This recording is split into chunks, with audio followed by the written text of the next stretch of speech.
Now I would like to request Dr. M.D. Shabana Sultana Garu to say a few words on this occasion. Of the dais, dear students and respected parents,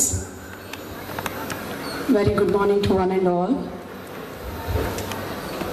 As our principal sir said, a few things which is beneficial, and parents kuda unnaru kabatti nenu telugulo cheptunnanu. మా principal sir Krishna sir అనేది అన్ని స్టూడెంట్స్కి కావాల్సిన good things కానీ parents ఎటువంటి జాగ్రత్తలు తీసుకోవాలనేది అన్నీ చెప్పారు.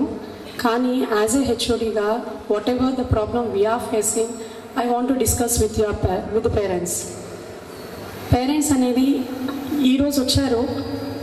అందరూ ఒకే ప్లాట్ఫామ్ మీద నాకు అందరు దొరికారు కాబట్టి చెప్తున్నాను. నేను ప్రతి ఒక్క పేరెంట్ని కాల్ చేసి చెప్పాలంటే it's a very high task for me. నేను అక్కడ కూర్చొని కొంచెం ఫస్ట్ ఇయర్ స్టూడెంట్స్ని మెయింటైన్ చేస్తున్నాను కాబట్టి what ever the problem I'm facing, I want to discuss with the parents నా. ప్రతి ఒక్క స్టూడెంట్ పేరెంట్ కూడా ఒకటి గమనించుకోండమ్మా.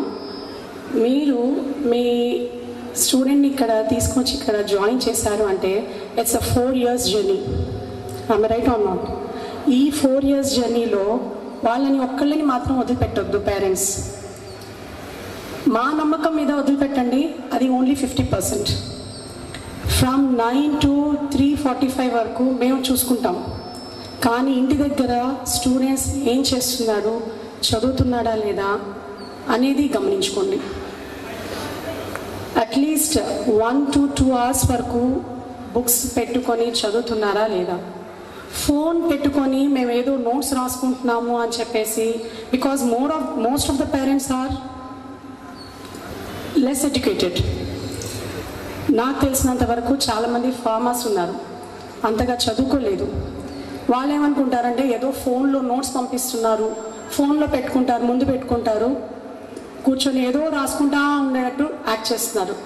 ఎందుకంటే పేరెంట్స్ వచ్చి అదే చెప్తున్నారు నాకు, we are not giving any material through the phone. అదొకటి గమనించుకోండి. సార్ ఇప్పుడు చెప్పారు టెక్స్ట్ బుక్ రీడింగ్ అనేది కావాలి అని. ఆ text books we will provide. ఇక్కడ టెక్స్ట్ బుక్స్ అందరు ప్రొవైడ్ చేస్తారు, మెటీరియల్స్ ఎవ్వరు కూడా ఇవ్వరు. అదొకటి గమనించుకోండి. ఫోన్ ఒకటి ముందు పెట్టుకొని ఏదో రాస్తున్నాడు అంటే మిమ్మల్ని బోల్తా పెట్టిస్తున్నట్టే. అందుకనే ఫోన్స్ మాత్రం అలౌ చేయొద్దు, కొనొద్దు. It's humble request from us. ఎందుకంటే వాళ్ళు ఫోన్ తీసుకొని వస్తున్నారు, మీరు కొనిస్తున్నారంటే తీసుకొచ్చేస్తారు. ఇక్కడ మేము దాన్ని కంట్రోల్ చేయలేకపోతున్నాము. దాన్ని ఓవర్కమ్ చేయడానికి ఈ ఇయర్ మన ప్రిన్సిపల్ సార్ ఇక్కడ ఒక సేఫ్ డెస్క్ అనేది ఒకటి పెట్టారు. అది ఎవరికి అంటే మోస్ట్ ప్రాబబ్లీ గర్ల్స్ స్టూడెంట్స్కి కొంచెం హెల్ప్ అవుతుంది. అది ఏ ఉద్దేశంతో పెట్టాము అంటే, ఒక గర్ల్ స్టూడెంట్ వాళ్ళ పేరెంట్స్ ఏమంటున్నారంటే మీరు ఫోన్ అలౌ చేయట్లేదు, మా పాప ఎక్కడుంది, లొకేషన్ తెలుసుకోవడానికి, మేము ఆ పాయింట్కి వచ్చి తీసుకెళ్ళడానికి మాకు ఫోన్ కావాలి మా పాపకి అంటున్నారు. మేము ఆ ఒక్క పాపని అలౌ చేసాము అంటే అందరిని అలౌ చేయాలి. వాళ్ళ కోసం అని చెప్పేసి మేము ఆ సెల్ఫ్ డెస్క్ అనేది యూజ్ చేస్తున్నాము. కావాలంటే అది యూజ్ చేసుకోండి, but I won't allow any of the students to bring the mobile inside the class. ఎందుకంటే ఆ మొబైల్ పెట్టుకుంటున్నారు, మేము క్లాస్ చెప్తుంటే ఆ కూర్చొని ఇన్స్టాగ్రామ్లో చాటింగ్, లేదా అక్కడ నించున్న ఫ్యాకల్టీకి ఫొటోస్ తీసి ఇన్స్టాలో పోస్టులు చేస్తున్నారు. It's not a good thing. అందుకనే పేరెంట్స్ ఇంకోటి గమనించాల్సింది ఏంటి అంటే, ప్రతి ఒక్క 1 monthకి మీ యొక్క క్లాస్ మీకు సెక్షన్స్ ఇచ్చేస్తారు. మీ పిల్లలకి వాళ్ళ ఇన్ఛార్జెస్ కూడా అలాట్ చేసేస్తారు.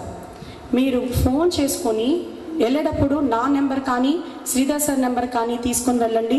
తీసుకొని వెళ్ళి వాళ్ళ ఇన్ఛార్జ్ ఎవరో ఫస్ట్ ఆఫ్ ఆల్ కనుక్కొని వాళ్ళతో టచ్లో ఉండండి. ప్రతి మంత్ కూడా మా పిల్లలు ఎలా చదువుతున్నారు, మా పిల్లలు కాలేజ్కి వస్తున్నారా రావట్లేదా. ఇక్కడి నుంచి మీరు గట్టిగా పట్టుకొని మేము కూడా హెల్ప్ చేసుకుంటే దే కెన్ ఈజీ ట్రావెల్. వాళ్ళు ట్రావెల్ చేసుకొని త్వరగా 4 years ఈజీగా కంప్లీట్ చేసుకొని వెళ్ళిపోతారు. లేకపోతే కనుక మీరు ఏమైనా వాళ్ళు కాలేజ్లో చదువుతున్నారని మేమేమైనా ఇక్కడ చదివి మాకు టైం ఉండకపోవచ్చు. ఎందుకంటే క్లాసెసే జరుగుతాయి, మాకు క్లాసెస్ అని ల్యాబ్స్ అని జరుగుతాయి. వాళ్ళు ఏం చేస్తున్నారంటే మిడ్ వరకు టైం సరిపోదు, వాళ్ళకి సరిగ్గా ఎగ్జామ్ రిప్రజెంట్ చేయలేకపోతున్నారు. ప్రతి ప్రతిరోజు 1 గంట చదివారంటే it's enough for the B Tech as per my knowledge. రోజుకి అదొక్కసారి గమనించుకోండి. మిడ్ ఎగ్జామ్స్ అయినాయి, పిల్లలు మిడ్ ఎగ్జామ్స్కి చదువుతూ ఉంటారుగా ఇంట్లో. ఎగ్జామ్స్ అయిన తర్వాత మీరు దయచేసి కాలేజ్కి వస్తూ ఉండండి, మా పిల్లల మార్క్స్ ఎలా వచ్చినాయి అని. మేము పేరెంట్స్ మీట్ పెట్టాలనే ప్లాన్ చేస్తున్నాము. ఒకవేళ మేము పెట్టలేకపోయినా పెట్టడానికే ట్రై చేస్తాం 99.9%. ఒకవేళ ఇన్ కేస్ మాకున్న బిజీ షెడ్యూల్లో పెట్టలేకపోయినా మీరు వచ్చి కనుక్కోండి. ఇక్కడ అందరు పేరెంట్స్ ఉన్నారు కాబట్టి చెప్తున్నాను. గౌస్ సార్ అని ఉన్నారు ఇక్కడ, వాళ్ళ బాబు ఇప్పుడు 2nd ఇయర్లో ఉన్నారు, ఫైజల్. ప్రతి 1 మంత్కి ఒకసారి వచ్చి కనుక్కుంటాడు, సార్ మా అబ్బాయి ఎలా చదువుతున్నాడు సార్, మేడం ఎలా ఉన్నాడు, బాగున్నాడా లేదా అతనికి రాలేకపోయినా నాకు ఫోన్ చేస్తారు సార్. అలా అక్కడి నుంచి నాకు ఎంకరేజ్మెంట్ వచ్చి అక్కడి నుంచి నాకు కోఆపరేషన్ వస్తే బెటర్గా నేను వర్క్ చేసి మీ పిల్లల్ని మంచి దానిలో నేను తీసుకురాగలను. ఇది నా టాస్కే కాదు, మీ టాస్క్ అని కూడా అనుకోండి. అందరూ ఒకే ప్లాట్ఫామ్లో వచ్చారు కాబట్టి పేరెంట్స్ చెప్తున్నాను. ఓకేనా? Thank you for giving me this opportunity.